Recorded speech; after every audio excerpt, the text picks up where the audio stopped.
Hola, buen día, tarde, noche, madrugada. Bienvenidos a este podcast semanal, La dosis hacia el veneno.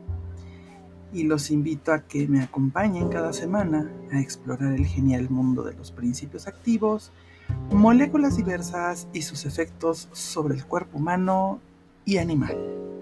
Sean todos bienvenidos.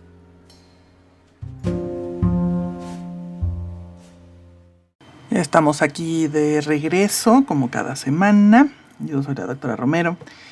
Y antes de que se me olvide, siempre se me olvida, ¿no? Pero en este podcast, recuerden, no pretendemos ser guía médica, ética o moral para ninguna persona. Menores de edad, les recomiendo escuchar este podcast con el permiso o el acompañamiento de un adulto responsable y de confianza.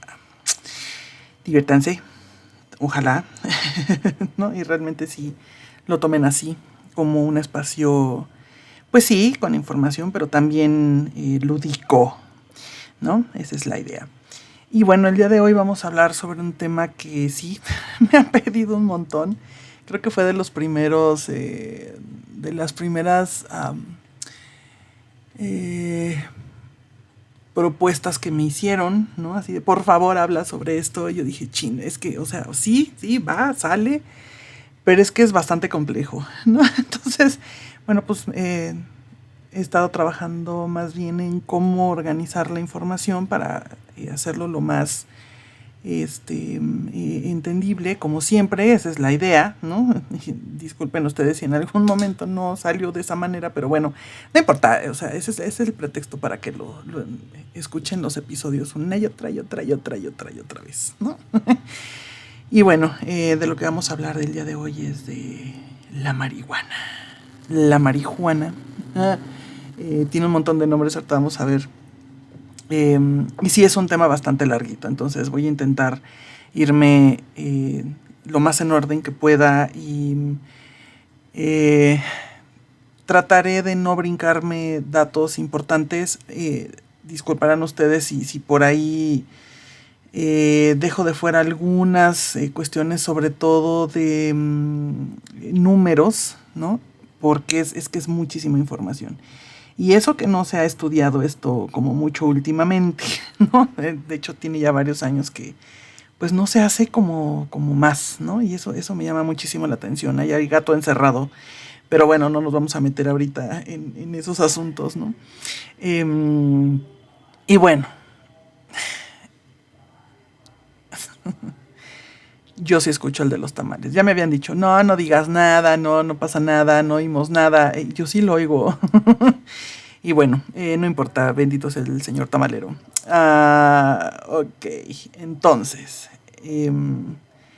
pues primero, ¿qué carambas es cannabis? ¿No? Bueno, la marihuana, o también conocida como cannabis, con doble N, ¿no? Y bueno, viene de tanto del latín como del griego, ya saben, las etimologías, ¿no? Cannabis significa cáñamo, ¿no? Y en el griego antiguo, cannabis se escribe pero con K y acento en la A. Pues cáñamo significa, como a grandes rasgos, cultivo de alguna subespecie de la planta del cannabis. Entonces, bueno, pues así le pusieron, ¿no? Bueno, para empezar, es originaria de Asia Central y de Asia del Sur. Y fue introducido al Nuevo Mundo, entre comillas, acuérdense, o sea, el continente americano en realidad, pues por los españoles en el siglo XVI, ¿no? Por ahí hay unos que dicen que fue en 1492 cuando se descubrió América, otros dicen que fue entre 1530 y 1545, y bueno, que primero fue en América del Norte, que bueno, América del Norte, acuérdense, es desde, o sea, Alaska, Canadá, Estados Unidos, México, ¿no? Aunque muchos allá del otro lado del charco no lo quieran aceptar, y después América del Sur, ¿no? Digamos, pues sí, o sea, aunque sea aparentemente América Central, pues vendría siendo de Guatemala para abajo, ¿no?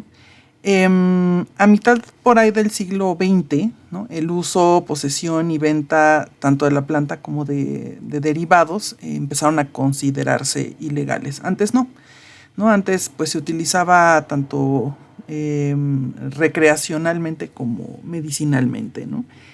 El uso medicinal, pues sí, se ha autorizado en algunos países europeos, sobre todo, en Paraguay, en Ecuador, en Canadá, Australia y en algunos estados de Estados Unidos con los gringos. En México tenemos que se hizo la primera referencia, fíjense, del uso de la marihuana se encontró en un periódico, no en periódicos mexicanos en 1842, o sea, ya tiene un ratito que pues se hace mención, ¿no? de su utilización. ¿Y qué carambas es esto, no? Se le conoce también como delta 9 tetrahidrocannabinol o por sus iniciales THC. Y esto se oficializó, digamos, ¿no? Es el nombre oficial no comercial, también lo pueden encontrar así, o denominación común internacional, que no es otra cosa más que pues, el nombre oficial no comercial o genérico de una sustancia farmacológica, ¿no? Ya sea un medicamento o en algunos casos incluso drogas, que estableció el Comité de Nomenclaturas de la Organización Mundial de la Salud, esto allá por los 50, ¿no? En 1950. Y debido a esta denominación internacional, lo podemos encontrar, como les mencionaba, como el delta 9 tetrahidrocannabinol o THC, pero también se le conoce como dronabinol. Dron, así como de estos drones que vuelan, dronabinol, que pues es el principal constituyente activo o psicoactivo en este caso de la planta cannabis, ¿sale? Y bueno, se le conoce como cannabis, como marihuana en algunos lugares. Y bueno, algunos subproductos como el hachís y vamos a ir viendo, ¿no? Cuáles son esas presentaciones. Y bueno, básicamente la marihuana, ¿no? Es una droga psicoactiva y se le llama psicoactiva porque trabaja a nivel del sistema nervioso central y del comportamiento, o sea, tiene injerencia sobre la percepción de la realidad, del mundo, de cómo nos comportamos, de cómo nos sentimos con respecto a nuestro entorno, etcétera, ¿no? Por eso se le llama así. Y bueno, es depresora, ¿no? Del sistema nervioso central, aunque hay algunos... hay dos tipos de mecanismos moleculares que vamos a hablar, yo creo que un poco más avanzados o al final, porque me interesa primero que tengan como la información de qué efectos genera, etcétera, para después sea más fácil entender el mecanismo de acción a nivel intracelular, ¿no? Y bueno, esta se obtiene, ¿no? O sea, la marihuana, digamos, ¿no? Se obtiene de la planta Cannabis sativa.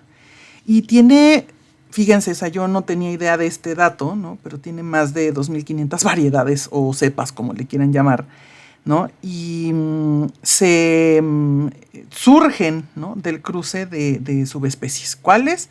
De Cannabis sativa, con la subespecie sativa, de la Cannabis sativa subespecie indica, ¿no? Y de la Cannabis sativa ruderalis. Entonces, bueno, de la mezcla de estas tres, ¿no? Sale la Cannabis sativa, ¿no? Que es la que, digamos, es más común encontrar, aunque, pues ya pasa a ver, ¿no? O sea, los consumidores asiduos supongo que son capaces de diferenciar entre algo como más puro o algo un poco más sucio, como le llaman coloquialmente, ¿no? Y bueno, les tengo que mencionar que la planta, o sea, la planta cannabis, en su estado fresquecito, contiene el ácido ahí les va el nombre, tetrahidrocannabinólico, ¿no? El cual se convierte después, posteriormente, cuando se cocina o cuando se trabaja en THC o en el tetrahidrocannabinol, que es el compuesto químico finalmente psicoactivo predominante, ¿no? De cualquiera de las presentaciones en las que podemos encontrar alrededor del mundo. Y sí varían algunos compuestos, de hecho hay 3 compuestos como bien básicos, dependiendo, ¿no? Como de la subvariedad que se esté consumiendo, ¿no? Entonces, el cannabis como planta, ¿no? Contiene, fíjense, o sea, más de 500 compuestos químicos diferentes, ¿no? Entre ellos al menos son 113 cannabinoides, ¿no? Aparte del THC, del tetrahidrocannabinol. Y estos son como por ejemplo el cannabidiol, también se abrevia CBD, ¿no? CB de burro, ¿no? Con D de dedo. El cannabinol, el CBN y el cannabivarina, que es el THCB, ¿no? Y todos estos son bien, generan efectos súper diferentes digamos, al compuesto más fuerte que es el THC o el tetrahidrocannabinol. No sé si me estoy explicando. Entonces, sí es importante saber porque muchos de los aceites dicen que contienen al cannabidiol, ¿no? Otros dicen que tiene al cannabinol y no son ni siquiera, o sea, cercanamente tan efectivos, digamos, o no generan el mismo efecto psicoactivo que el THC, ¿sale? Entonces hay que, igual y los que lo consumen, ¿no? Pues saben de esto porque sí el efecto es totalmente diferente. De hecho, el cannabidiol no genera los mismos efectos que genera el THC, ¿no? El tetrahidro. Y esto, bueno, pues lo tendrían que saber tanto las personas que lo usan, pues porque les gusta fumarlo o masticarlo o en cualquiera de las presentaciones fumarlo, ¿no? Y las personas, por ejemplo, que lo consumen con alguna finalidad medicinal, que sí tengo que decir que no está, lo vamos a ir viendo más adelante y los porqués, ¿no? Pero no está comprobado ni que funcionen como coadyuvantes y tampoco que sean tan efectivos como, por ejemplo, otros fármacos para ciertas condiciones médicas. Es un mundo un poco complejo y un poco confuso, al igual que se vuelven las mentes de quienes lo consumen, con todo respeto, ¿no? Pues la gente lo utiliza para diferentes cosas, ¿no? O sea, pueden usarlo porque así lo expresan, ¿no? O sea, para que les genere un cambio en la percepción de la realidad, ¿no?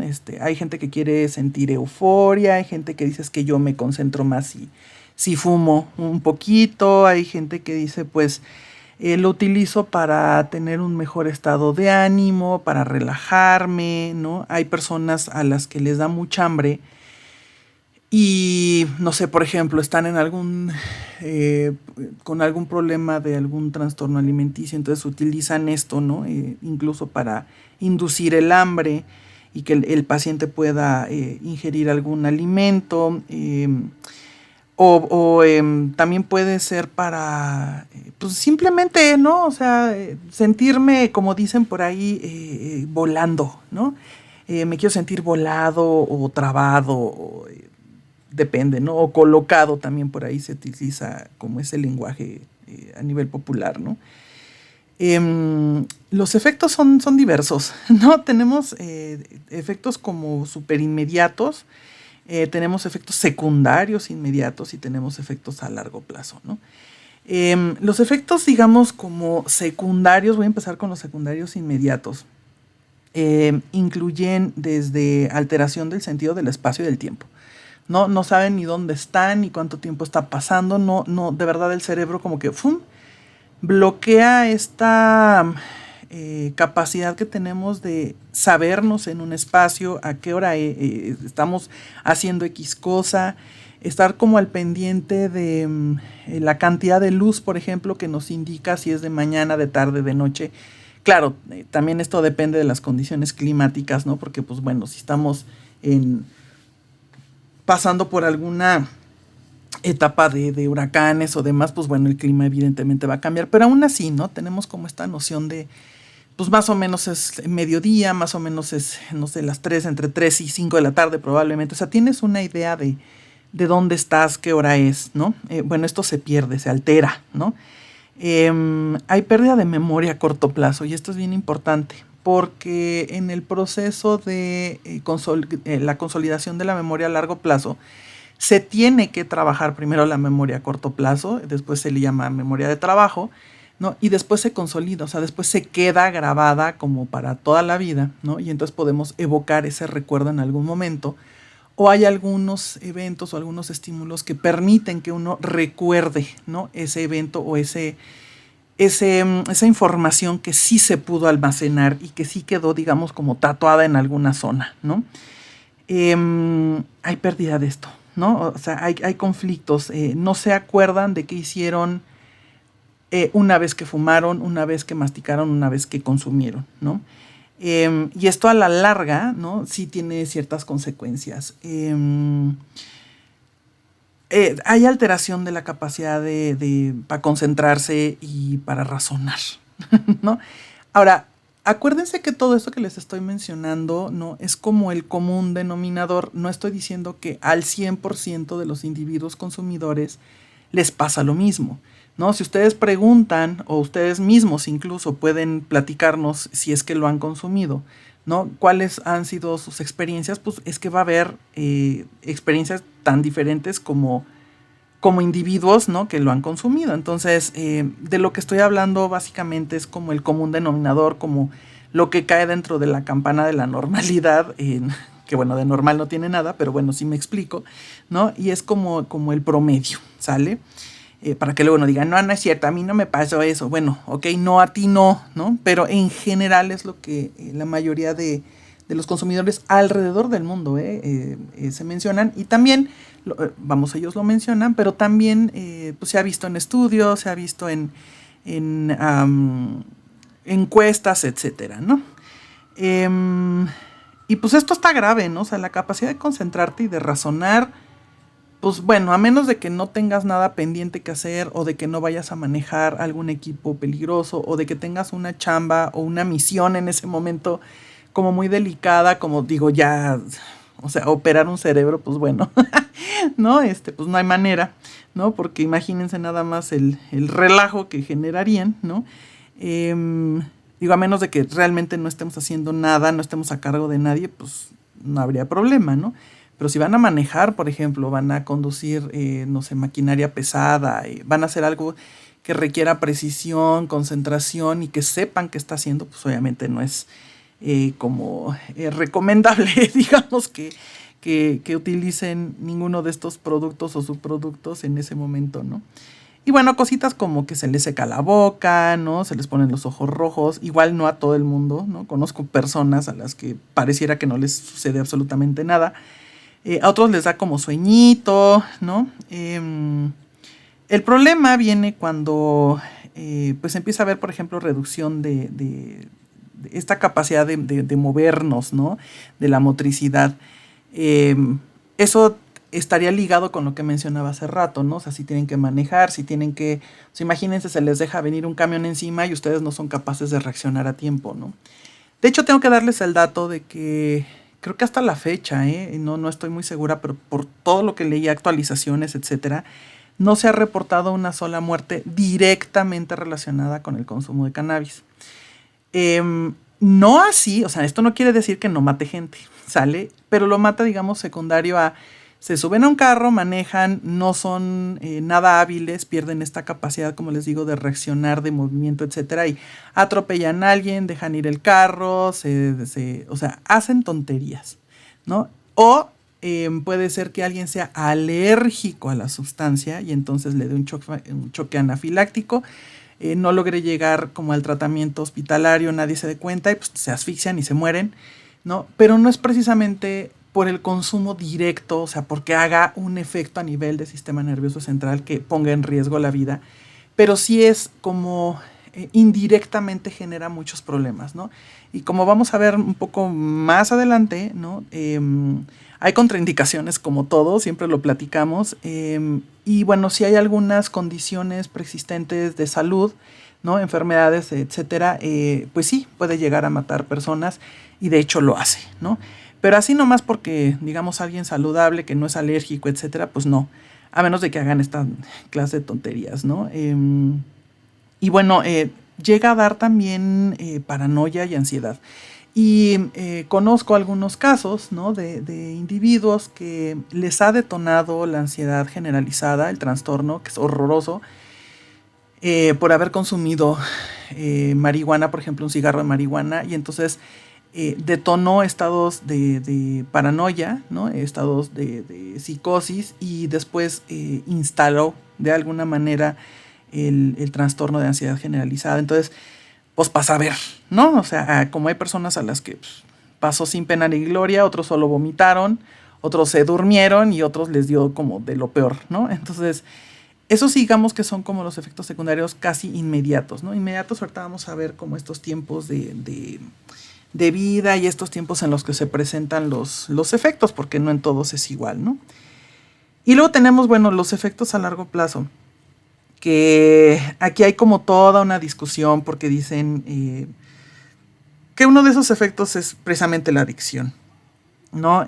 Por lo menos se menciona por ahí, esto lo menciona la Organización Mundial de la Salud, dice que aproximadamente un 8% de los casos del 100% de los individuos que consumen algún derivado de la marihuana, bueno, del cannabis, ¿no? Generan adicción. Y aquí hay toda una discusión y lo vamos a ver, de verdad, lo vamos a discutir en unos minutos, porque para mencionar que haya adicción o hay dependencia física, tiene que haber evidencia, una de abstinencia, de síndrome de abstinencia, ¿no? Y la otra de como consecuencias a nivel fisiológico o a nivel psicológico al no utilizarlo más allá de la abstinencia, ¿no? Que pueden ser cuadros como agudos muy, muy canijos, muy intensos, pero a la larga también, ¿no? Como que no funcionas, como que no puedes hablar con la gente, como que no puedes, o sea, eres totalmente afuncional a nivel social, a nivel laboral, a nivel profesional. Y en algunos estudios se ha visto que sí, en otros estudios se ha visto que no. Y la mayoría de los estudios además son en animales, en modelos animales, sobre todo en ratas. Entonces, pues no podemos compararnos con ratas, sobre todo hablando de una cuestión psicológica. Si los animales pudieran hablar nuestro idioma o nosotros los de ellos, ¿no? Entonces sí podríamos preguntarles, oye, ¿cómo te sientes? ¿No? O sea, ¿qué está pasando en tu cabecita? A ver, explícame cómo. ¿Estás alucinando? ¿Te sientes que vuelas? O sea, pero no lo podemos saber. Hay comportamientos que pareciera que nos indican que algo está sucediendo similar a lo que pudiera estar experimentando un ser humano, pero no sabemos en realidad, ¿no? Entonces, no podemos asegurar que lo que está sucediendo en ese modelo animal sea 100%, ¿no? Idéntico a lo que va a pasar en un ser humano, ¿no? Entonces, pues no hay nada concluyente, aunque ustedes no lo crean después de tantos años, no hay nada concluyente en ese sentido, ¿no? Lo que sí se sabe y sí se ha visto es que hay como la disminución de estas habilidades cognitivas, o sea, se vuelven personas que les cuesta más trabajo asimilar información, que les cuesta más trabajo entender o aprender nuevas cosas, por ejemplo, un idioma, o les estás dando algún tipo de instrucción para hacer algún tipo de trabajo o algo, y nomás no lo pescan, ¿no? Les cuesta trabajo asimilar el tipo de información o el tipo de directrices que se les están solicitando, ¿no? Y esto es como bien común, ¿no? Sobre todo en individuos que iniciaron su consumo como muy chavitos, ¿no? Como, por ejemplo, en la adolescencia y que además este consumo se volvió habitual, ¿no? Como estos individuos, yo tengo unos vecinos que qué horror. Miren, cada quien que haga lo que quiera, pero yo no tolero ese aroma, ¿no? Entonces se mete, bueno, por debajo de las piedras, o sea, se mete por mis ventanas, por la puerta, por todos lados. Y es muy molesto porque ese humo de segundo uso, ¿no? También afecta y también tiene consecuencias.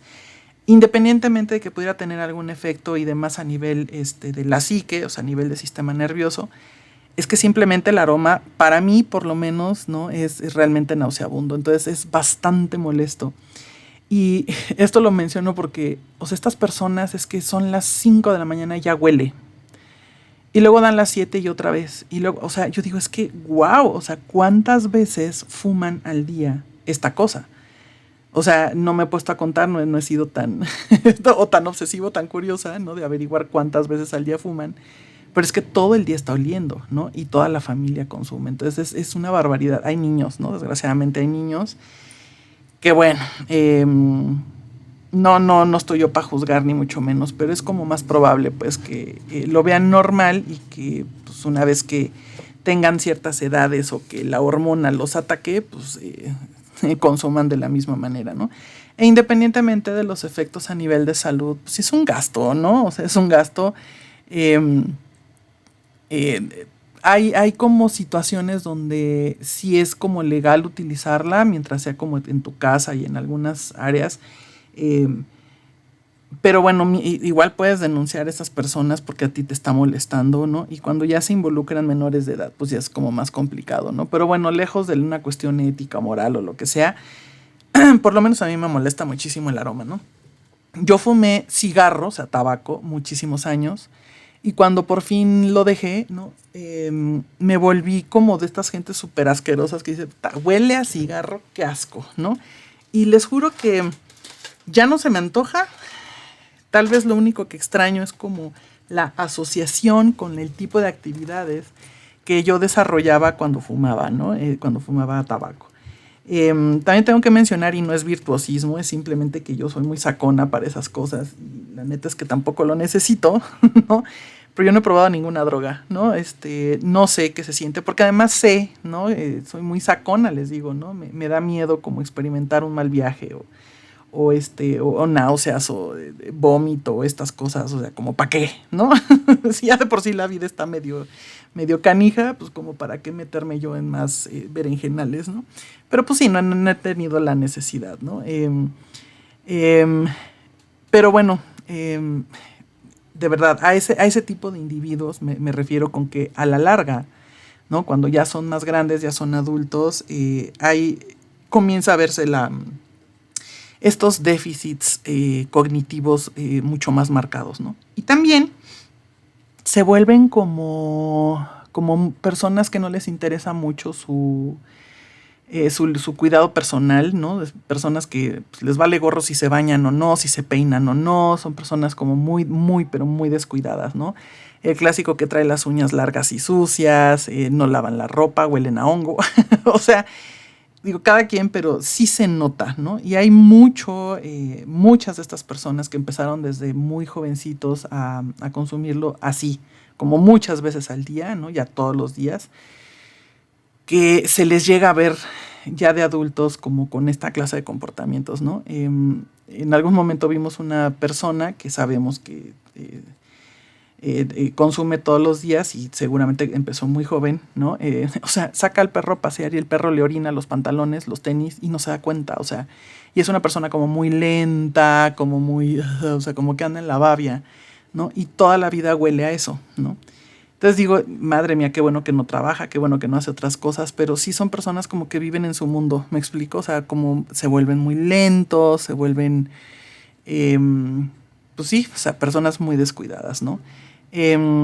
Desgraciadamente, pues hay problemas de comportamiento en niños, ¿no? Que nacieron de madres que consumieron durante el embarazo. Y pues no está padre, ¿no? O sea, si tú te quieres freír el seso con lo que tú quieras, pues adelante, pero pues tus hijos no tienen como ese chance de defenderse, ¿no? Incluso antes de nacer, por Dios santo, pues sí, o sea, piénsalo bien, sé un poco más responsable y, o sea, intenta tomar como buenas decisiones, ¿no? Como les mencioné, pues hay broncas con la memoria, ¿no? Muchos sí sufren desorientación y les da como seguido, ¿no? Y bueno, ya cosas graves como delirios o alucinaciones e incluso pensamientos esquizofrénicos, ¿no? Individuos que no tienen esquizofrenia, pero tienen cuadros parecidos, o sea, esquizoides, que, por ejemplo, creen que los animales les hablan, creen que hablan con Dios o con el diablo, ¿no? O creen que las paredes les dicen cosas, o sea, como esta clase de alucinaciones que, pues la neta es que sí, o sea, tú puedes decir, bueno, pues déjalos, están en su viaje, en su rollo, no le hacen daño a nadie. El problema es que sí se ha visto que hay individuos que reaccionan ante ese tipo de alucinaciones, ¿no? O de pensamientos y se vuelven como agresivos, ¿no? Entonces, bueno, pues sí, o sea, hay cosas que sí se tienen que considerar, ¿no? Hay estudios, ¿no? Y como les mencionaba, incluso instituciones estos organismos mundiales que dicen es que no pasa nada, no son como los cannabinoides no son como, no sé, por ejemplo, los opioides o la metanfetamina, etcétera, estos derivados, que literal, ¿no? O sea, matan neuronas, etcétera. Y entonces, claro que no causa adicción, ¿no? Pero vamos, una persona que tiene 40, 50 años fumándolo diario y no puede vivir sin él, pues, entonces ¿a qué le llamamos adicción? ¿Me explico? Entonces, sí, yo, o sea, mi muy humilde opinión es que sí causa adicción, cierto grado de adicción.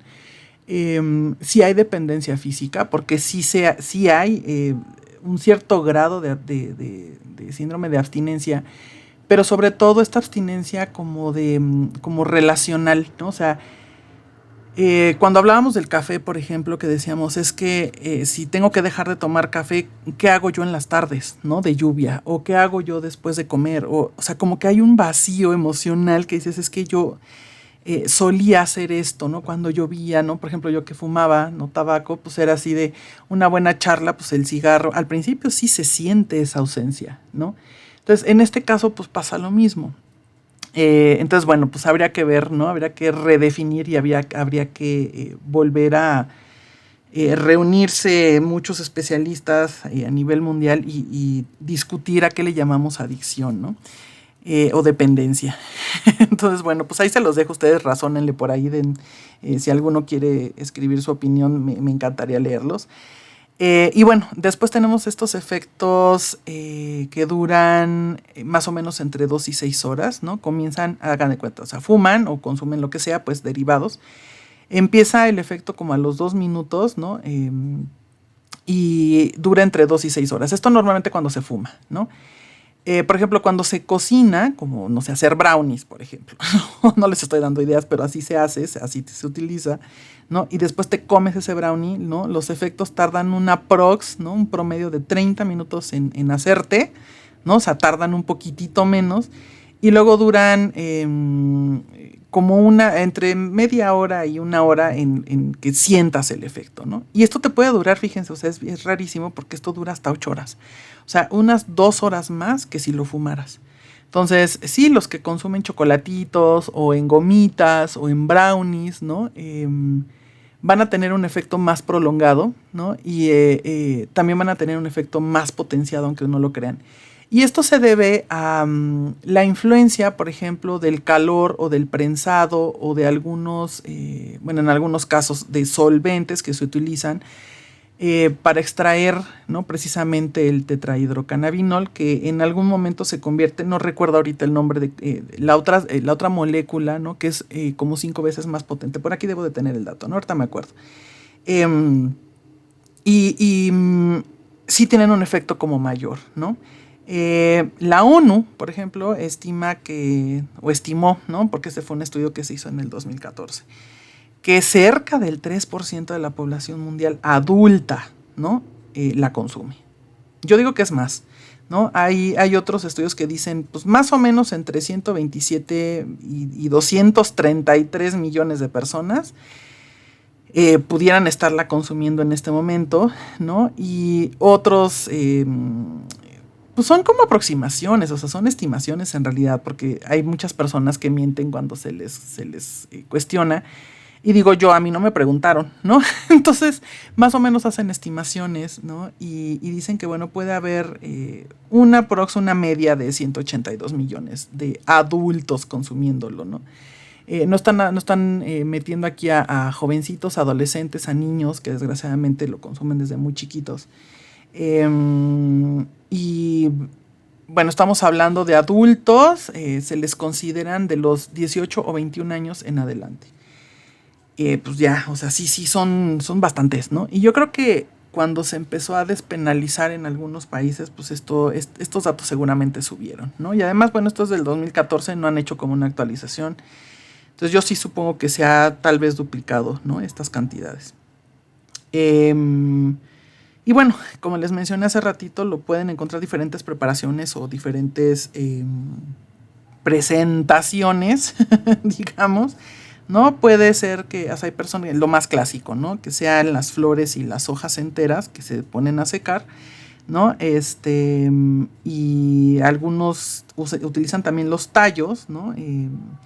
Y sobre todo, yo no sabía, pero utilizan la planta hembra, ¿no? Porque es la que más THC, o sea, el tetrahidrocannabinol, tiene más o menos una concentración del 22% de esta sustancia, ¿no? Porque la planta macho no lo tiene.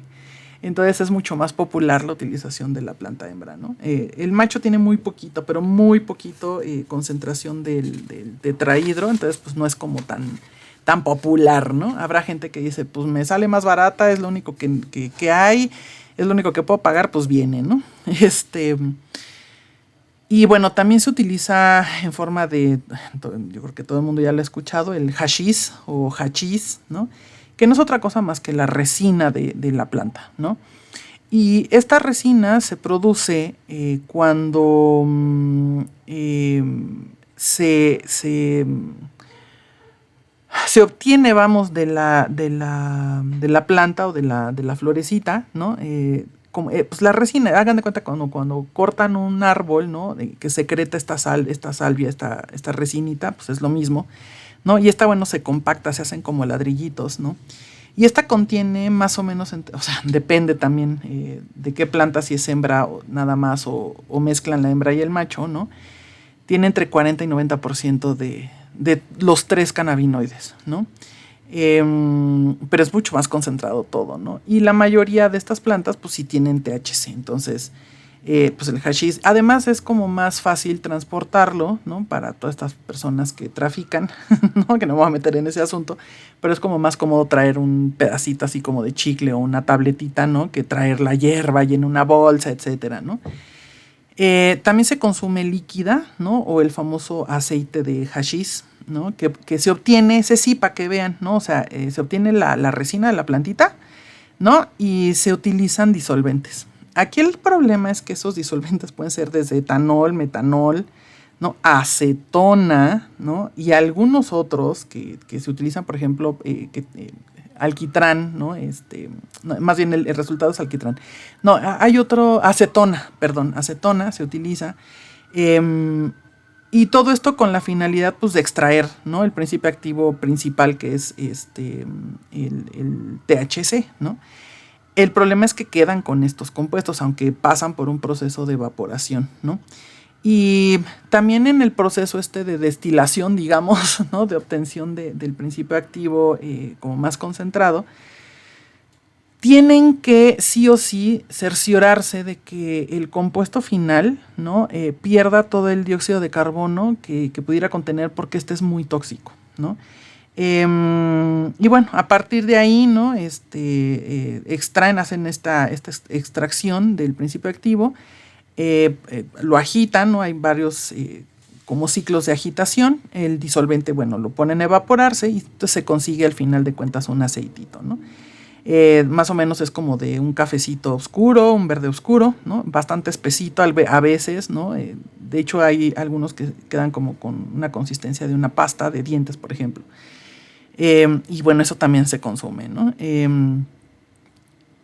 Hay otros, ¿no? Concentrados que les llaman wax, ¿no? Como de cera. El live resin, el rosin, ¿no? Que se hacen, pues, por el prensamiento, digamos, prensado con calor o igual con estos disolventes, como les mencionaba, el etanol, butanol, etcétera. Acá, desgraciadamente, también se utiliza propano, por Dios santo, y el hexano. Y entonces se obtienen extractos y destilados, ¿no? A estos concentrados también se les llama shutter, ¿no? Y tienen bastante concentración, ¿no?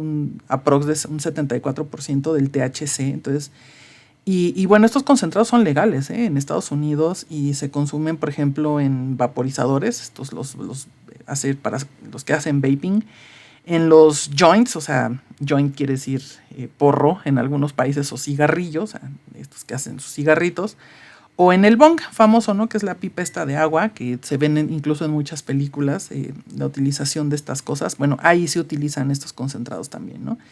En algunos países, pues, los tienen disponibles en cartuchos para usarse con dispositivos de baterías, por ejemplo, recargables, y, ¿no? Como estas plumas desechables, etcétera. Entonces, de verdad hay como una cantidad, la que ustedes quieran, ¿no? Hay gomitas, hay galletitas, hay brownies, etcétera.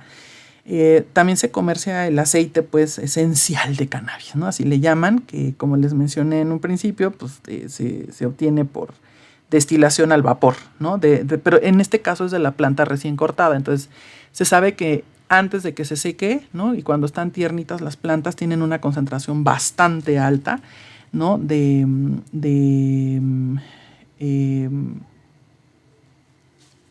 Chistosamente no del THC, sino de los otros cannabinoides, que no tienen ningún efecto al final de cuentas psicoactivo, pero sí produce como el olor clásico, ¿no? De cuando se está fumando marihuana. Entonces, ese se utiliza bastante para personas que quieren dejar el THC, ¿me explico? Entonces, utilizan la misma planta, pero los otros cannabinoides que no tienen el efecto psicoactivo, pero sí para de alguna manera engañar al cerebro y al cuerpo y decir, mira, sí estás fumando, pero en realidad no están consumiendo el principio activo principal, ¿no? Que es el THC. También se comercian las semillas, ¿no? Y la semilla de ese aceite, ¿no? Porque además resulta que las semillas tienen un buen de omega 3, ¿no? Que es un antioxidante extraordinario que lo trae, por ejemplo, el aceite de bacalao, de algunos pescados, el salmón, ¿no? Entonces ya saben que, sobre todo en la industria como esta que nos engaña, que nos dicen que vas a ser como joven forever y que te vas a ver bonita y no te vas a enfermar jamás y no vas a morir. Bueno, pues digo, sí, los antioxidantes son fantásticos, sí, claro, se recomienda utilizarlos, pero igual siempre cuando un médico te los recete, ¿no? Y está padre, eso está padre consumirlos en algún momento de la vida, porque pues sí te ayudan de alguna manera a que tu metabolismo vaya como más en forma, pero tampoco se automediquen, aunque sean omegas 3, ¿sale? Y bueno, también aquí hay un asunto, ¿no? De todos estos procesos de los que estuvimos platicando, debido precisamente, o sea, la planta tiene propiedades adhesivas, aunque no lo crean. Entonces, se genera una sustancia, ¿no? Que es así como una cosa pegajosa que queda siempre al final de los utensilios, por ejemplo, que se utilizan para fumar, las pipas, etcétera, ¿no? Y estos residuos contienen un montón de alquitrán, que es uno de los componentes que tiene el cigarro, ¿no? Y que causan muchísimo más daño. De hecho, son pero súper mutagénicos, ¿no? Y carcinogénicos. Me estoy refiriendo a mutación de genes, y si estoy hablando de carcinogénesis, tiene que ver con cáncer, ¿no? Entonces son como detonantes y predisponentes muy fuertes para ciertos tipos de cánceres, en donde, sobre todo en garganta y en pulmones, ¿no? Porque genera demasiada irritación, pero demasiada irritación. Entonces, eso sí se recomienda pues que no se consuma por ninguna razón, ¿no? Hay individuos que, bueno, son bastante arriesgados en la vida, por no decir no utilizar otro adjetivo, que lo llegan a consumir, ¿no? Y aquí sí me gustaría hablar también de, como todo en la vida, ¿no? Hay cannabis adulterado, desgraciadamente. Y bueno, las personas que van a consumir o que ya consumen, pues o lo saben o deberían saberlo para que cuiden, pues, dentro de lo que están ya haciendo, pues un poquito más su salud, ¿no? Es bien común, por ejemplo, en Países Bajos, Alemania, ¿no? O sea, Reino Unido, que es parte de todo esto. Ahí es donde más se presentan, por ejemplo, en lugar de venderles, ¿no? como estas plantas o en cualquiera de las presentaciones como puras, ¿no? Lo mezclan con gis, por ejemplo, ¿no? Lo venden en forma de tiza. Por ejemplo, eso en Países Bajos, ¿no? También se ha encontrado análogos del sildenafil, que es el Viagra, ¿no? Dentro de cigarros de marihuana adulterada, ¿no? O sea, eso puede poner en riesgo a individuos que tienen problemas cardíacos, ¿no? Pero bueno, de eso vamos a hablar un poquito más adelante. En Reino Unido les mencioné también, ponen partículas de vidrio, ¿no? Para hacer que parezca de mejor calidad la marihuana. Entonces, ay, te pega, ¿no? Pero pues están consumiendo vidrio, por Dios santo, ¿no? Se llega a adulterar el hashish con plomo. Todos sabemos que el plomo es una sustancia súper dañina, súper quelante, muta genes, pero así alegremente, ¿no? Entonces, híjole, hay que tener como un montón de cuidado. Hay una variante, ¿no? De hecho, del hashish en Reino Unido que se llama soap bar, en inglés, que quiere decir barra de jabón, ¿no? Y puede llegar a contener trementina, ¿no? Que es una variedad de la guarras, que no es otra cosa más que un disolvente. De hecho, aquí lo usamos mucho en Latinoamérica para utilizar estas pinturas a base de aceite. O sea, imagínense nada más. O el óleo, ¿no? Para limpiar los pinceles. O sea, son súper tóxicos, ¿no? Llegan a ponerles tranquilizantes como ansiolíticos o antidepresivos. O sea, tache, ¿no? Se ha encontrado rastros de reserpina, que no es otra cosa más que un antipsicótico. También se llega a utilizar como antihipertensivo, pero esto siempre bajo la vigilancia de médicos, ¿no? Se llega a encontrar pues, quitaesmalte de uñas, ¿no? O sea, acetona, ¿no? Y en muchos otros casos, qué asco, ¿no? Heces de animales y tierra o pegamento o lo que se les ocurra, ¿no? Esto obviamente para bajar los costos, ¿no? Te venden porquerías y pues como todo mundo va a esos lugares, ¿no? El clásico de voy a Ámsterdam, pues ya sabemos a qué va la gente. Digo, no todos, pues, pero en la chaviza mochilera es bien común, ¿no? Que hagan estas clases de tonterías y te venden porquerías, ¿no? Yo no digo que en México y en Latinoamérica, por supuesto que también los puedes encontrar, pero hay como muchos datos en estos otros lugares, ¿no? En Europa, etcétera, porque es como bien común, ¿no? Y también tenemos que hablar de la marihuana transgénica, ¿no? Se le conoce como creepy, ¿no? Que no, en español es algo así como, ¿cómo traduciríamos creepy? Como algo que asusta, algo que está, vamos a ver, vamos a buscar la traducción exacta de creepy para no errarle. Creepy, traducción, así, traducción al español, ¿no? Vamos a ver qué nos dice Google, ¿no? Espeluznante, ¿no? Claro. Así se llama, ¿no? Tiene origen obviamente en Estados Unidos de América, ¿no? También en Países Bajos. Y no es otra cosa más que modifican genéticamente la semilla de la planta del cannabis. Obviamente es como se hace con muchos otros cultivos, que es para que aguanten las heladas o aguanten la falta de agua o aguanten mucho sol o algunas plagas, etcétera, ¿no? E incluso que sean resistentes como a fertilizantes, algunos desparasitantes, porque también se utilizan en las plantas, etcétera. Y el resultado es que hay un incremento, ¿no? De la concentración del THC, del tetrahidrocannabinol, ¿no? De hasta 5 veces más que el de una planta que no está siendo manipulada genéticamente, ¿no? Y obviamente, pues como tiene mayor concentración, pues esto va a durar más en el sistema del consumidor, ¿no? Entonces hay que tener como mucho cuidado ahí. Miren, las formas de administración pues ya medio las platicamos, ¿no? Pero se consume ya sea fumada o inhalada en los vapings, ¿no? En los vaporizadores, o fumada se hacen los cigarros, ¿no? Por vía oral, pues como les mencioné hace rato, ¿no? En comidas como los brownies o las gomitas o galletas, ¿no? En algunas bebidas, ¿no? Por ahí dicen que cierta marca de refresco de cola lo contiene, que por eso precisamente que es parte, ¿no? de la receta secreta, no nada más el otro componente que inicia el nombre de la bebida, ¿no? También, bueno, hacen una cosa que se llama honey oil, ¿no? Que es aceite de miel, que es un concentrado, ¿no? Que se obtiene con los disolventes que ya habíamos platicado antes, ¿no? Algunos filtrados con carbón activado, y potencia precisamente los efectos del THC, porque es una mayor concentración en esas presentaciones, ¿no? A nivel medicinal, ¿no? Las podemos encontrar como, o sea, en tinturas, en extractos, en aceites, tabletas, ¿no? Y aquí también hay bronca, ¿no? O sea, aquí tengo bronca porque todo lo que he leído hasta la fecha no se ha comprobado, ¿no? Hay 200,000 estudios, pero no todos están de acuerdo ni de que funcione igual en humanos. Muchos se quedan solo en la utilización de, o sea, resultados obtenidos en modelos animales, sobre todo roedores de laboratorio.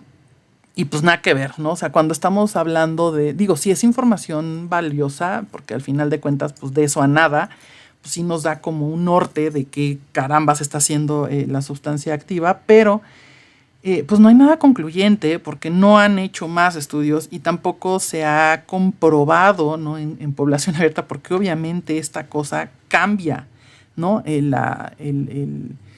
La personalidad del individuo que lo consume, ¿no? Entonces no está tan fácil como hacer experimentos en población abierta, ¿no? Pero Muchos estudios afirman, ¿no? que se utiliza y que son súper eficaces, ¿no? Contra, por ejemplo, náuseas en pacientes que están tomando, hay estas quimioterapias infinitas e interminables que son tremendas, o por ejemplo en tratamiento contra el SIDA, ¿no? Se llega a utilizar, como les mencioné en un principio, tiene un efecto orexigénico, que es lo contrario a la anorexia.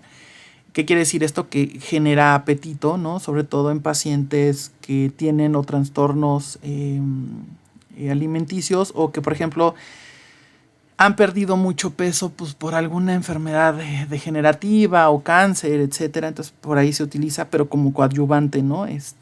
También para evitarles, pues, ya de por sí están con un problema más, aparentemente más grave. Entonces, bueno, para evitar estos cuadros de náuseas que son bastante molestos, ¿no? También se aplica ahí. Lo que sí, por ejemplo, ¿no? Y está bien comprobado, es que sí baja la presión intraocular, ¿no? En pacientes con glaucoma. Y esto sí es por ahí del 70 y tantos % comprobado en pacientes humanos. O sea, esto sí está súper trabajado. Entonces, bueno, en esos casos, pues sí está padre, ¿no? Que se utilice de esa manera para bajar precisamente la presión intraocular. El cannabidiol, que era uno de los compuestos que les decía yo que no era, se le llama no psicoactivo, ¿no? Se utiliza, por ejemplo, en tratamientos contra epilepsia, esclerosis múltiple, esquizofrenia, en algunos casos en ansiedad, pero ahí tendrían que, evaluarlo intrahospitalariamente, porque también genera ansiedad, entonces, o genera o agrava cuadros de esquizofrenia. Entonces, pues ahí sí habría que consultarlo con buenos especialistas para saber qué te conviene, ¿no? Porque metértelo así nada más, pues está cañón. Conozco también personas, profesionistas, ¿no? Que ahora se dedican precisamente a la terapia, por ejemplo, del trastorno de ansiedad generalizada y sus variantes, ¿no? Que antes no tenían ansiedad, pero se les detonó después de una fumada, ¿no? Entonces hay que tener como mucho cuidado, porque yo se los digo, ¿no? Transitar este camino del trastorno de ansiedad, madre mía, ¿no? Ves a tu creador y a todos los demonios que tú puedas tener en tu cabeza, los ves de frente y no es nada fácil, ¿no? Entonces, como para qué nos generamos una situación donde vamos a vivir literalmente un infierno, ¿no? Pues como que no tiene caso, ¿no? Provoca, lo que es que se utiliza porque en muchos individuos, ¿no? Provoca un efecto sedativo. O sea, en la mayoría de los casos, pero como les mencioné en un principio, no en todos, y no podemos generalizar, ¿no? También se utiliza para el dolor, porque pues es uno de los mecanismos de acción, o sea, es la inhibición del impulso nervioso, ¿no? Sobre todo como les mencioné, en el caso de dolor, ¿no? Entonces, pues sí, o sea, se ha visto que ayuda. Claro, no hay. En el caso de dolor, o sea, sí disminuye, ¿no? Pero en una forma comparable con cualquier otro analgésico, ¿no? Pero sin los efectos secundarios que tiene el uso de la marihuana, ¿no? De los cannabinoides. No tienes estos efectos adversos como alteraciones en la percepción de la función motora, ¿no? O no te llegan a dar estas alergias, o sea, también lo conocemos como hipersensibilidad a nivel médico, ¿no? O sea, no te evita que tengas esta capacidad de discernir entre algo que está correcto y algo que no lo es. Claro que, bueno, pudiera ser una opción alternativa, ¿no? a todos estos protocolos como convencionales de medicina alópata, pero también los médicos tendrían que evaluarlo, ¿no? Sí hay algunos estudios, pues, que dicen que el cannabidiol, no el tetrahidro, ¿sale? O sea, el cannabidiol, que les digo que es el que no tiene estos efectos psicoactivos, sí se ha visto que reduce, por ejemplo, el crecimiento de ciertas células cancerígenas, sobre todo en cáncer de mama, pues humano, pero esto in vitro, ¿no? Entonces, y bueno, también por ahí en un estudio, fíjense, del 2007 de McAllister y sus colaboradores, que salió, por cierto, en el Journal Molecular Cancer Therapeutics, menciona que el cannabidiol, ¿no?, inhibe al gen I latina D1, ¿no?, in vitro, ¿no? Y dicen, bueno, pues qué padre, ¿no? Sí, claro, in vitro, pero pues hasta ahí se quedó el estudio, ¿no? Entonces, si alguien les dice, no, pues sabes que tengo cáncer, voy a fumar o me lo voy a untar porque reduce el crecimiento de células cancerígenas, pues tampoco está comprobado en humanos, ¿no? Por eso les digo que es un tema como complejo, porque no hay nada, ¿no?, que esté 100% comprobado. Es más, incluso el mecanismo de acción a nivel molecular tampoco está 100% comprobado, ¿no? Hay algunas partes sí, otras no, y en algunos casos se puede reproducir y en otros no, ¿no? Igual, el cannabidiol se utiliza para tratamientos contra la epilepsia o contra algún tipo de movimiento epileptiforme, que no necesariamente es epilepsia, pero pareciera que fuera epilepsia, ¿no? En particular, por ejemplo, para la epilepsia o los movimientos epileptiformes generados por esclerosis tuberosa, que genera pues, ciertas crisis, ¿no? Y además, bueno, no hay un tratamiento para esta enfermedad. Y fíjense que en Estados Unidos, ¿no?, está patentado el uso del cannabidiol para este tipo de trastornos, ¿no? Se utiliza en México también, combinado con otros antiepilépticos, ¿no? Pues en estos protocolos, ¿no?, contra esta enfermedad que esclerosis tuberosa, ¿no?, que es una variante de la esclerosis múltiple o la esclerosis lateral amiotrófica, ¿no?, que son enfermedades degenerativas del sistema nervioso central. Y generan muchas broncas, ¿no? En el caso del dolor, como ya lo había mencionado, se utiliza, pues sí, o sea, mucha gente lo utiliza con el pretexto de, bueno, hay dolor neuropático, posoperatorio, ¿no? Como les mencionaba, en casos de cáncer, de individuos que están en quimioterapia, en radioterapia. En individuos que tienen, por ejemplo, fibromialgia es bien común, ¿no? Saber, pues, que están utilizando alguno de estos compuestos. Ay, perdón, tomé tantita agüita porque creo que ya hablé mucho. Pero como les decía, pues no está 100% comprobado que sea mucho más conveniente que cualquier otro de los analgésicos que ya se conocen, ¿no? Funcionan, pues sí, o sea, hay muchos estudios, como les mencioné, modelos animales más que en humanos, donde pues sí, o sea, se ve que en caso de dolor neuropático, ¿no?, pues funcionan más o menos. En enfermedades, por ejemplo, como la enfermedad de Huntington, que es una enfermedad muy rara, que pues, tienen movimientos bruscos involuntarios los pacientes, ¿no? Algunos indicios psiquiátricos, modificaciones en el aprendizaje o cognitivos.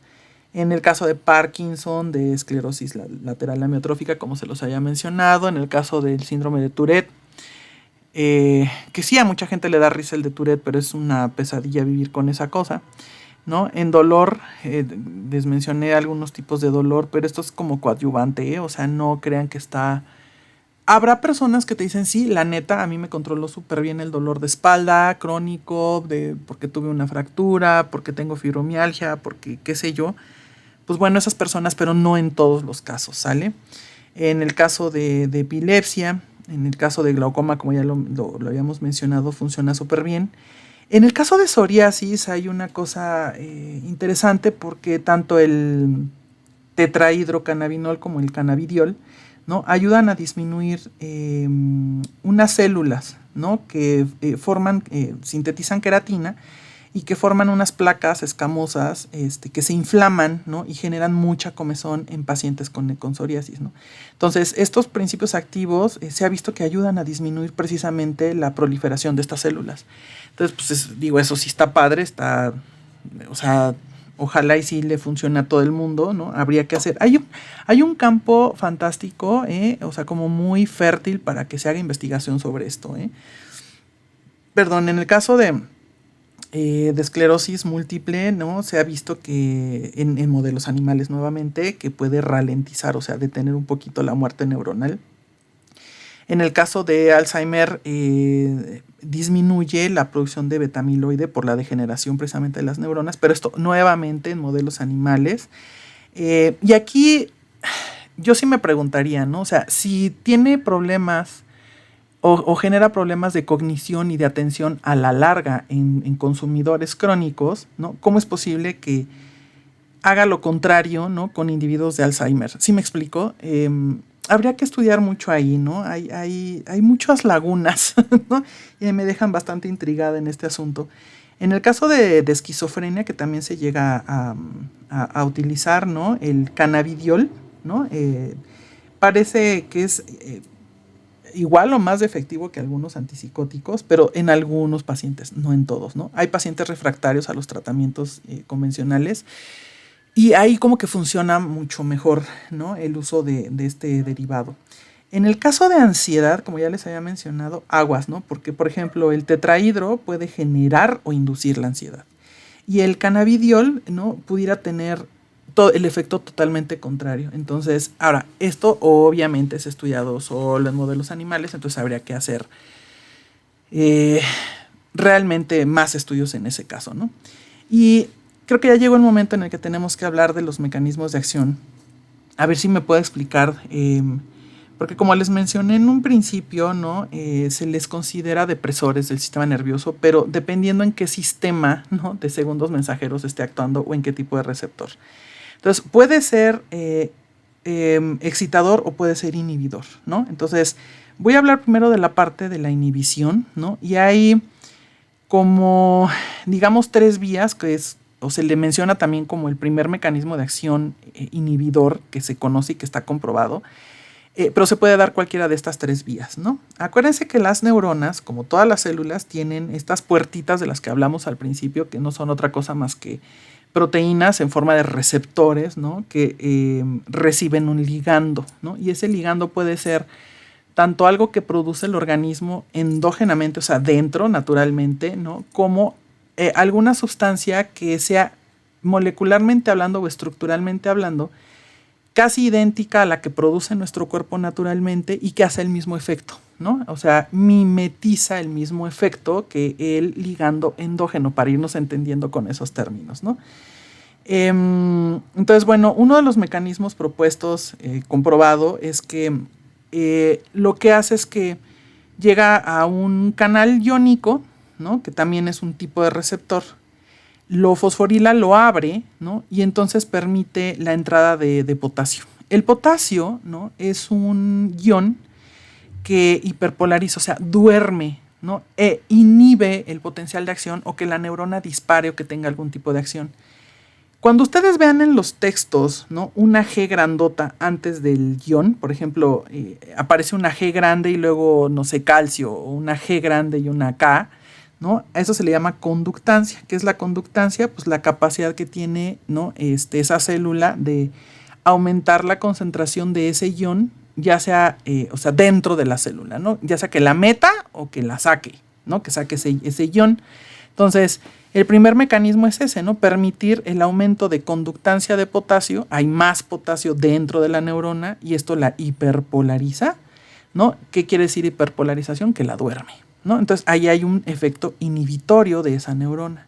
Si esa neurona no dispara nada y no libera nada, ¿no? Las neuronas que están asociadas a esa neurona, pues tampoco van a tener esa acción, ¿no? Y a eso se refiere cuando hay inhibición, ¿no? de redes en el sistema nervioso central.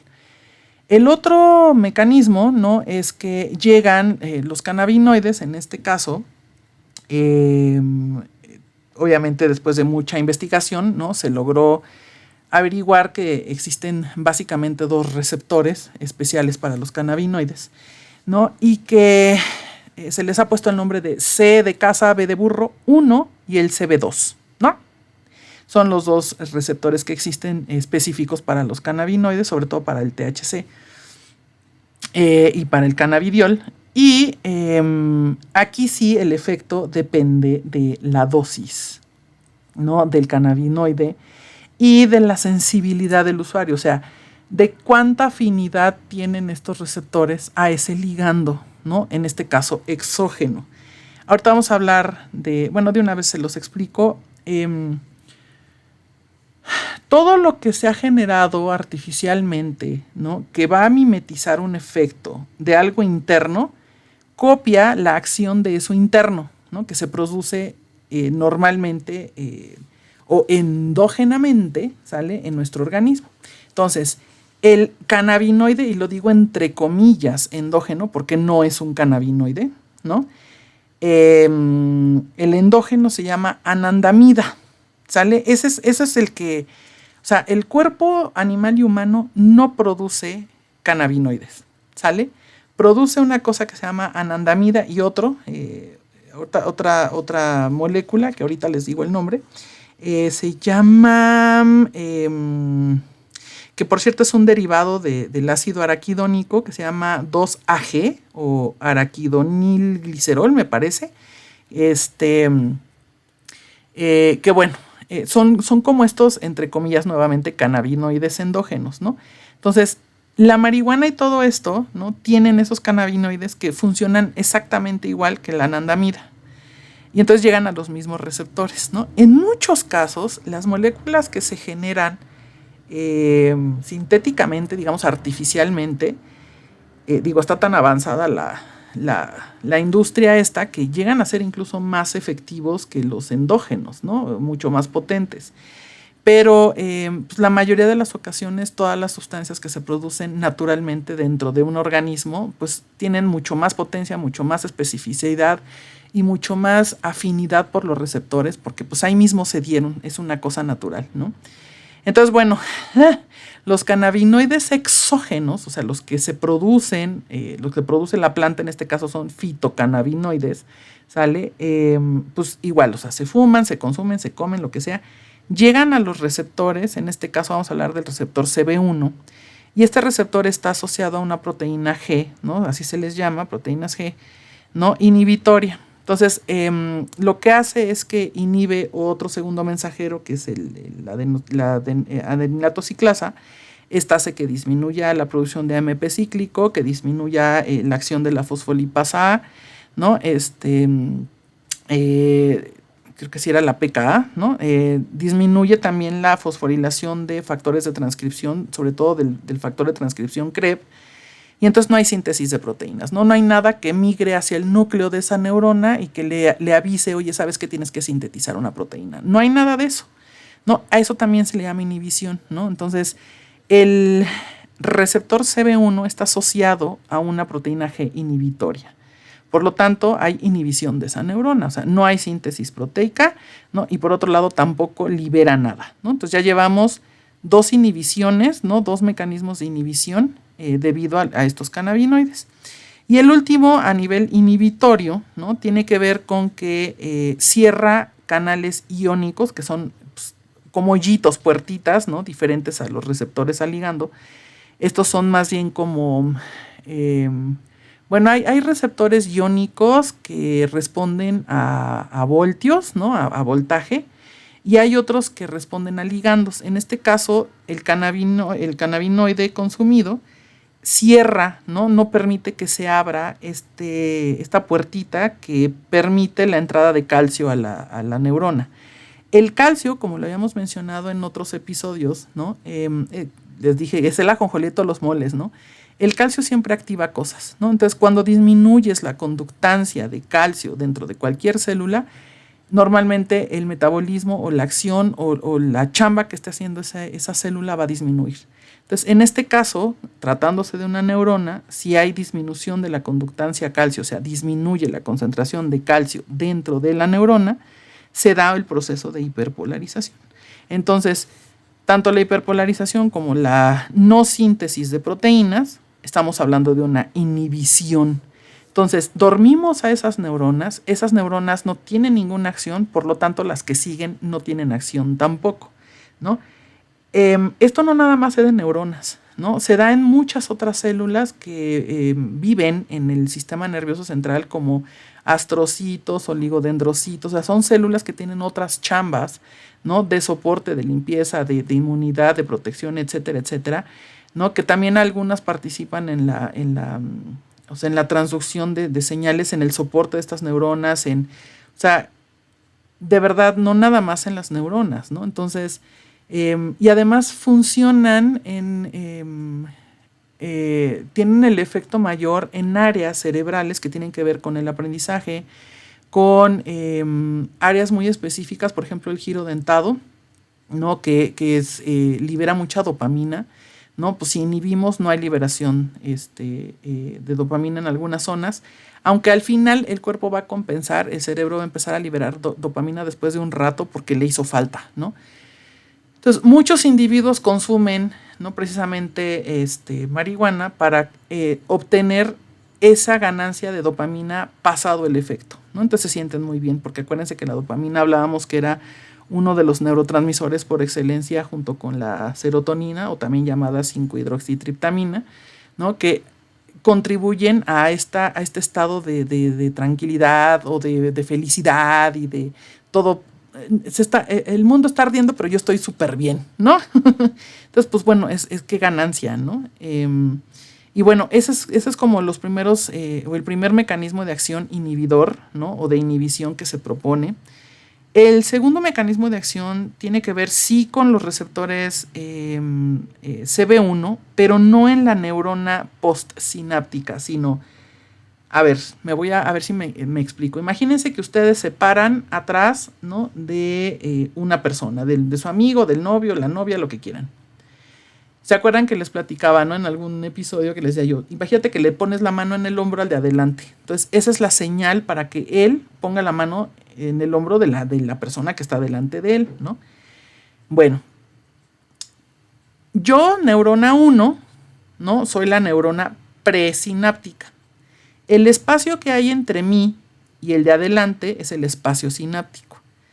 Y la persona que está enfrente de mí, digamos, la segunda neurona es la neurona postsináptica, o sea, antes de la sinapsis y después de la sinapsis, del espacio sináptico, ¿ok? Entonces, si yo estoy hablando de que la inhibición, por ejemplo, se da a nivel de neuronas postsinápticas, quiere decir que yo no le di ningún mensaje de activación a la neurona número 2. En el caso del mecanismo de acción, en el segundo, ¿no? Tiene que ver no con lo que yo le digo que haga a la neurona de adelante, sino que la neurona de adelante va a tener un efecto, pero porque yo voy a hacer algo en mí mismo. No le estoy dando ninguna señal, no voy a poner la mano en su hombro, pero yo sí voy a hacer algo conmigo. ¿Y qué es lo que yo voy a hacer? Yo, neurona número 1, presináptica, yo también tengo receptores a cannabinoides, ¿no? Yo tengo receptor B, el CB1. Entonces, ¿qué es lo que hago? Hagan de cuenta que yo soy una neurona, no sé, que libera lo que sea, de dopamina, no sé, GABA, lo que ustedes quieran, ¿no? Lo que va a hacer ese cannabinoide es que va a llegar a mi receptor, ¿no? El CB1. Yo lo que voy a hacer es no liberar nada. Y si yo no libero nada, la neurona de enfrente no va a obtener nada y entonces no va a tener ninguna acción. La otra cosa que llega a suceder es que yo soy una neurona que libera ácido gamma-aminobutírico, ¿no? El GABA es uno de los dos, ¿no? neurotransmisores por excelencia inhibitorios en el sistema nervioso. Entonces, imagínense que yo produzco ese GABA, ¿no?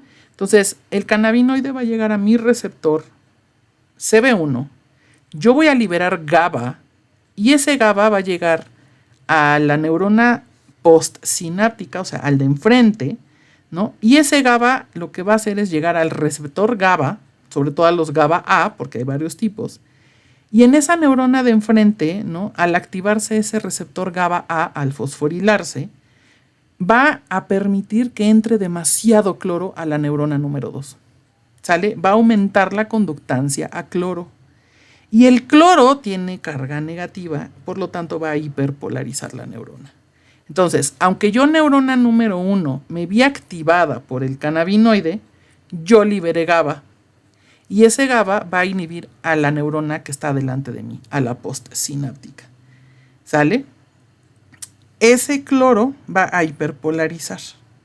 Y entonces puede uno decir, pero ¿cómo es posible, ¿no? Pues quién sabe, entonces, depende de la dosis, por eso les decía, ¿no? Si usamos dosis pequeñas, puede ser que solo tengamos el efecto inhibitorio de la postsinapsis. Pero si aumentamos la concentración o la dosis o la frecuencia con la que consumimos cannabinoides, vamos a activar todos estos mecanismos y puede ser que haya inhibición a estos niveles, ¿sale? También lo que llega a ver, ¿no? Es que si, por ejemplo, yo fuera una neurona que libera glutamato, ¿no?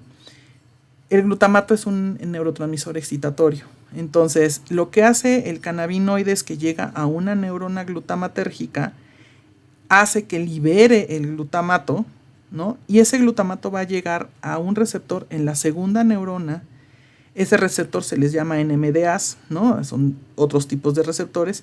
Y ese receptor es excitatorio, entonces va a estimular a esa neurona. Y normalmente esa neurona secundaria son las que liberan dopamina o adrenalina. Entonces hay personas a las que puede ser que la cantidad de cannabinoide, el tipo de cannabinoide o la frecuencia con la que se consumió, en lugar de inhibición le genera excitación, ¿no? Entonces, como no se sabe a bien, o sea, se sospecha que es dependiente de la dosis y de la frecuencia, podemos tener efectos tanto inhibidores como excitatorios para saber, ¿no? Porque además muchos dicen sí, depende de la dosis, pero también depende de la afinidad, depende de la susceptibilidad de cada individuo. Por eso a algunos les detona ansiedad y a otros se las quita. Sí me explico, espero que haya quedado esa parte como clara, porque es muy importante que se entienda para que tomen buenas decisiones, caramba, ¿no? Y bueno, esto ya me lleva como a la última parte. Ya casi terminamos porque yo sé que ya es mucha información. Hay una cosa que se llama sistema cannabinoide endógeno, se los había mencionado. Y normalmente, ¿para qué tenemos receptores a disque cannabinoides, ¿no? Que en realidad son el anandamida, como se los había mencionado, y el 2-AG, ¿no? Olvídense de la marihuana, ¿no? Sino de estos de estas moléculas que sí se generan dentro del organismo, los endógenos. Participan en un montón de asuntos bien interesantes, ¿no? Que controlan el sistema nervioso tanto central como periférico. ¿En qué participan? ¿No? En funciones como memoria y aprendizaje, en neurogénesis adulta, ¿no? Se los había mencionado en células granulosas del hipocampo, específicamente en esa zona, ¿no? Son orexigénicos, entonces acuérdense, controlan o ayudan de alguna manera como a regular el apetito, o sea, generan apetito. Tienen que ver mucho con el balance energético y metabólico de un montón de células, ¿no? En respuestas al estrés, ¿no? Funcionan como ansiolíticos naturales, no nada más la serotonina, ¿no? Sino la anandamida, gracias, ¿no? Es un ansiolítico natural. Tienen que ver también con un montón, ¿no? Pero un montón en la respuesta antiinflamatoria y la respuesta inmune, ¿no? Estas sustancias, estas moléculas, no tienen que ver con estas funciones a nivel normal, o sea, también con la analgesia, ¿no? Ayudan con todo este procesamiento del dolor a regularlo, a que de alguna manera, en ausencia de un AINE, por ejemplo, que ya platicamos sobre eso, ¿no? Nuestro propio cerebro genera, ¿no? Y también el sistema nervioso periférico genera. Es capaz de generar esta analgesia. Participan en la termorregulación, o sea, si hay frío, pues somos capaces de generar calorcito y viceversa, ¿no? Participan en el ciclo sueño-vigilia, perdón. Entonces, es que son fantásticos, ¿no? O sea, por algo la vida, la naturaleza, o como le quieran ustedes llamar, ¿no? Nos dotó de estos sistemas naturalmente, ¿no? Se sabe también que participa en el desarrollo del sistema nervioso, ¿no? En la maduración, como le llaman muchos, ¿no? Del sistema nervioso, en la regulación de la actividad motriz y en la nocicepción. La nocicepción es es que, bueno, se puede entender de dos formas, pero tiene que ver con cómo sensamos, ¿no? En nuestro entorno. Tiene que ver, sí, con rollos de dolor, etcétera, pero también tiene que ver con la idea de dónde estamos en el espacio, ¿no? Que lo mencionábamos en un principio. Entonces, este sistema, ¿no? Que tiene, por ejemplo, les había mencionado los dos receptores, el CB1 y el CB2. El principal ligando endógeno del CB1 es la anandamida. Y su fitocannabinoide mimético, así se le llama, o sea, que genera un efecto casi idéntico a la anandamida, ¿no? Es la sustancia tetrahidrocannabinol, ¿no? Que sale de la planta de la marihuana o ¿no? de la cannabis. Y el principal ligando, sobre todo de los receptores CB2, aunque también tiene un poco de afinidad por el CB1, es el 2-AG, ¿no? El araquidonilglicerol, ¿no? Que era el otro que les mencionaba que se genera a partir del ácido araquidónico, como otros factores proinflamatorios, pero este no es un factor proinflamatorio, ¿no? Y su fitocannabinoide, fito viene de planta, ¿no? Entonces el fitocannabinoide exógeno, digamos, o sea, algo que nos estamos metiendo, estamos introduciendo a nuestro organismo. Mimético quiere decir que copia el efecto del neurotransmisor o de la molécula endógena, la que estamos produciendo nosotros mismos. Yo sé que son términos bien complejos y que a veces se pueden hacer bolas, pero son como análogos, ¿sale? Sintéticos, o en este caso de plantas, fito, ¿no? Por eso se les pone así ese prefijo, fitocannabinoides miméticos, ¿no? Utilizan el cannabidiol, ¿no? Utiliza los receptores CB2. Y también es importante mencionar que una vez que hacen lo que tienen que hacer, o sea, generan el efecto ya sea inhibidor o excitatorio, ¿no? Estos cannabinoides que fumamos, ¿no? Que consumimos, se degradan, ¿no? Hay enzimas que degradan estos, tanto los endocannabinoides, llamados así, o sea, me refiero a la anandamida y al 2-AG, como también en muy poca proporción, ¿no? A los fitocannabinoides. Pero a nivel, digamos, de cerebro, de sistema nervioso central y periférico, ¿no? El ácido graso amida hidrolasa o el monoglicerol lipasa son las enzimas que se encargan de degradar a los endocannabinoides, ¿no? Naturales. Pero en el caso de los que se consumen, se fuman, etcétera, esos los degrada el hígado, ¿no? Y en el hígado, que no me voy a meter ahorita en eso porque serían 2 horas más, participa todo un sistema, ¿no? De enzimas, en una gran familia de enzimas que se llama citocromo P450, o también los encuentran en la literatura como C de casa, YP, mayúsculas las tres, CYP450. Que son enzimas, ¿no? Especializadas en degradar cierto tipo o todo tipo de moléculas, o la mayoría de las moléculas que consumimos, ¿no? Y que bueno, hay que tener cuidado, ¿no? Porque acuérdense que el hígado sí es un órgano que aguanta mucho, pero también si rebasamos su capacidad metabólica de detoxificación, de inactivación o activación de ciertas sustancias, etcétera, pues podemos meternos en problemas.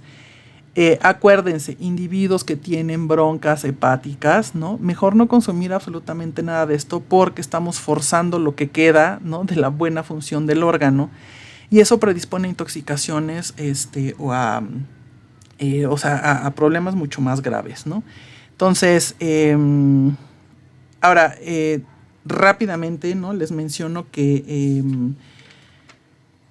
se eliminan orinas, también en heces, ¿no? Se deposita en grasa, desgraciadamente, y lo tengo que mencionar, en individuos con sobrepeso o con obesidad, el tetrahidrocannabinol, ¿no? O el cannabidiol incluso, se va a guardar un buen rato en tejido graso. Y puede ser que pase en una primera fase del efecto, ¿no? Psicoactivo. Y si se mueve esa persona y empieza a caminar o empieza a hacer algo de ejercicio o se le ocurre correr o algo, va a liberar eso que se guardó en grasa. Entonces van a llegar a tener una segunda oleada de ese efecto. El problema, ¿no? Es que si ya están manejando o ya están haciendo algo delicado, ¿no? Van a perder concentración y capacidad motriz y todo, y es muy peligroso en ese caso. O van a generar un proceso de intoxicación porque lleva varias horas, ¿no? En que se elimina el tetrahidrocannabinol o cualquiera de los cannabinoides consumidos. Entonces, para poderlo consumir de alguna manera, ¿no? Y que no genere mayores daños de los que ya existen, pues hay que tener el hígado y los riñones como en santa paz, ¿no? Y bueno, ya para acabar, pues la pregunta finalmente está en si es adicción o no, ¿no? Hay muchos estudios, ¿no? Pero no han podido comprobar finalmente ni siquiera el síndrome de abstinencia, ¿no? Aún en presencia de tolerancia farmacológica, o sea, cuando se saturan los receptores, ¿no? ¿Esto a qué los lleva, ¿no? A las personas que tienen tolerancia farmacológica o que tienen esta saturación de receptores, es que van a necesitar cada vez una mayor dosis esperando, ¿no? Tener el efecto deseado. Pero como el receptor está ocupado, ¿no? Por más que fumen o mastiquen o lo coman, no van a lograr ese efecto y lo único que van a generar es una intoxicación, ¿no? Y en los casos de intoxicación sí hay que correr al hospital más cercano, ¿no? Y bueno, de todas maneras no van a lograr la dosis, ¿no? Pero sí, por ejemplo, irritabilidad, insomnio, ¿no? Náuseas y otras cosas que como pa' qué, ¿no? Y también tengo que mencionar que la variación, digamos, en estos efectos, ¿no? Se debe pues, a cambios farmacodinámicos, ¿no? ¿A qué me refiero con farmacodinámicos? A todo esto que tiene que ver con la absorción, distribución, biotransformación y excreción e inactivación de los principios activos, ¿no? De estos compuestos, que tienen que ver todo, como les mencioné, con el sistema del citocromo P450 en hígado, ¿no? Y bueno, la tolerancia puede ser, se ha visto, ¿no? En estudios también, la tolerancia puede ser o porque se saturaron los receptores, y se acuerdan que en algún momento hablábamos que a mayor cantidad de ligando, menor cantidad de receptores. Entonces también aquí se presenta el down regulation, ¿no? Y la degradación de esos receptores al interior de las neuronas. Entonces se autofosforilan esos receptores, se internalizan y ahí te ves. Acá la ventaja, ¿no? Es que esos receptores se pueden volver a sintetizar y expresar en las membranas celulares de las neuronas una vez que retiramos el ligando, ¿no? Una vez que se deja de consumir la marihuana en este caso, o cualquiera de sus derivados, ¿no? Y entonces, bueno, los receptores vuelven a salir. El problema es que cada vez se ralentiza más, ¿no? La síntesis de estos receptores, de estas proteínas que se expresan en esas membranas. Y bueno, al final, como todo en la vida, es decisión de ustedes si quieren o no empezar y adentrarse en este mundo, ¿no? El consumo no siempre facilita, tengo que decirlo, el consumo de otras drogas más dañinas. Pero desgraciadamente en jovencitos sí, ¿no? O sea, empiezan a fumar, saturan receptores, no obtienen el mismo efecto y entonces ven que ya no les hace, entonces buscan algo más fuerte, ¿no? Entonces, esta clase de comportamiento sí es para revisarse, para estar alerta, ¿no? Y evitar que pues, sus hijos, sobrinos, nietos o la gente que ustedes quieran, pues no acabe consumiendo algo mucho más fuerte, ¿no? Lo que sí es un hecho, y lo tengo que decir, es que su uso temprano sí está asociado, ¿no? A un aumento en el riesgo de desarrollo de enfermedades tanto psiquiátricas, ¿no? Sobre todo psicosis y ansiedad. Esto sí, desgraciadamente sucede, ¿no? Lo pueden ustedes revisar en un journal que se llama Trastornos Adictivos. Hay creo que es del 2011, ¿no? Hay un artículo muy bueno que se llama Efectos farmacológicos y fisiológicos del consumo de cannabis, ¿no? Muy bueno, la neta, de Sagredo. Creo que trabaja en algún hospital o alguna universidad en España, eso es buenísimo. Y también, bueno, tomar en cuenta las contraindicaciones, ¿no? El uso del tetrahidrocannabinol provoca un aumento del gasto cardíaco, de la frecuencia cardíaca, de la presión arterial, ¿no? Después, bueno, nuestro organismo compensa como quiera, pero se debe de tener mucho cuidado en pacientes con cardiopatías, ¿no? Preexistentes. Obviamente todo depende de la gravedad y de la cronicidad y del tipo de cardiopatía, pero también tiene que ver con la dosis y con la frecuencia de consumo de cualquier cannabinoide, ¿no? Y otra cosa que antes de que me vaya, ¿no? Y que no se me olvide mencionar es las interacciones medicamentosas, ¿no? Por favor, no utilizar cannabis con sustancias alucinógenas como el LSD, la psilocibina, etcétera, porque pueden potenciar los efectos de las sustancias alucinógenas, ¿no? Y te pueden llevar a una experiencia muy gacha, ¿no? O sea, muy intensa, muy desagradable, que genera traumas o genera ansiedad. Por ejemplo, se ha sabido de individuos que empiezan a alucinar que traen bichos abajo de la piel, ¿no? Se han lastimado muy feo. Individuos que juran y perjuran que los están correteando y se avientan del edificio más alto. O sea, como para qué, ¿no? Y sí lo tengo que mencionar, y es de terror, ¿no? Ver que alguien acabe con su vida de esa manera o se lastime, se lesione de una manera muy severa, porque está alucinando, ¿no? Por hacer este tipo de mezclas, ¿no? Cannabis más sustancias alucinógenas, no, por favor. Tampoco cannabis con sustancias estimulantes, ¿no? Cocaína, anfetaminas, MDMA, o sea, nada de estas cosas, ¿no? La mezcla puede tener efectos, de verdad, créanme, eh, de cardiotoxicidad, ¿no? Aumentan frecuencia cardíaca, frecuencia respiratoria, generan taquicardia. De hecho, el tetrahidrocannabinol, ¿no? Aumenta los efectos de la cocaína, la anfetamina, que ya las hablaremos después, pero son súper peligrosas, ¿no? Sobre todo la cocaína, bueno, las anfetaminas también, pero la cocaína mata neuronas incluso con la primera administración. Entonces, mucho cuidado con estas cosas. Y la otra, ¿no? O sea, cannabis con sustancias depresoras como cuáles, ¿no? Benzodiazepinas, alcohol, ¿no? Con ketamina, por Dios santo, quien consiga ketamina, o sea, se utiliza en caballos, créanme, o sea, yo sé de eso, con gabapentina, o sea, con cualquier derivado del ácido gamma-aminobutírico, no, no, por favor, porque aumenta la posibilidad de padecer, bueno, lo mínimo es somnolencia, ¿no? Vómitos, ¿no? Lo que ustedes quieran, pero aumenta la sedación en el sistema nervioso. También genera lipotimias. La gente azota porque le falta, ¿no? Como glucosa. Es todo un proceso bien interesante que no voy a meter ya ahorita para ya no cansar más.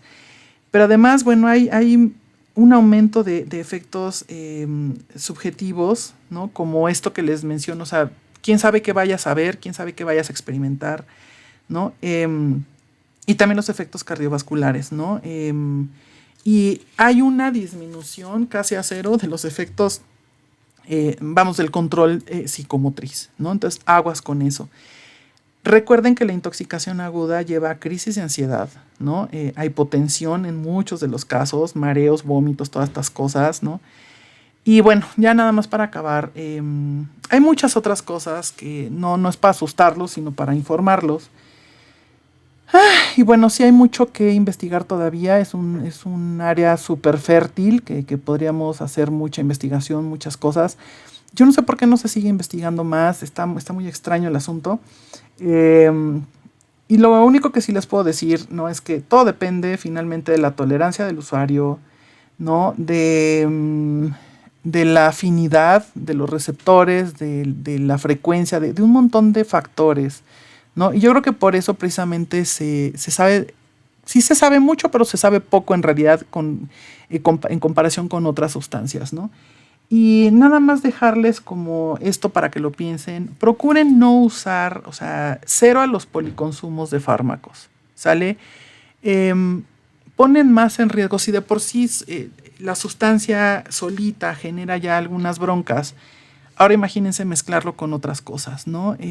Hay muchas muertes, por eso les decía yo, no es directamente la planta, ¿no? La que genera la muerte, sino, como ya vimos a lo largo de toda la historia que les conté el día de hoy, ¿no? Tiene que ver con cómo lo utilizamos, si somos sensibles a estas cosas o no, si mezclamos, etcétera. Entonces, tengamos un poquito más de conciencia en qué estamos haciendo, qué estamos utilizando, cómo lo consumimos, etcétera, porque sí es delicado, ¿no? ¿Se acuerdan que en el episodio 0 yo les platicaba que tuve una alumna, ¿no? Y que sí, o sea, literal sacó una lista y me dijo, este fin de semana es largo, voy a pachangueármela muy sabroso con mis amigos. Y ¿puedo mezclar esto con esto? ¿Puedo mezclar esto y esto? Yo dije, Dios mío. Dije, no, mejor le explico, ¿no? Digo, al final, pues bueno, tomó su decisión. Sigue viva afortunadamente. Pero pues no es lo deseado, ¿no? Evítense broncas. Pueden estar en el mejor lugar con los mejores amigos y todo. Y puede ser que en algún momento su organismo diga, hoy no, ¿no? Y ese hoy no puede ser el último hoy no. Entonces, pues ahí les dejo la información. Necesito agua, mucha agua. Mm, mm. Qué rico. Les invito, tomen cualquier cosita para escuchar el episodio, escúchenlo muchas veces, sáquenle el mayor provecho, compártanlo. Al final la idea es como ayudarnos entre todos, entre más información tengamos, se espera que, y bueno, es como lo lógico, ¿no? Si yo tengo más información sobre algo, voy a tomar mejores decisiones.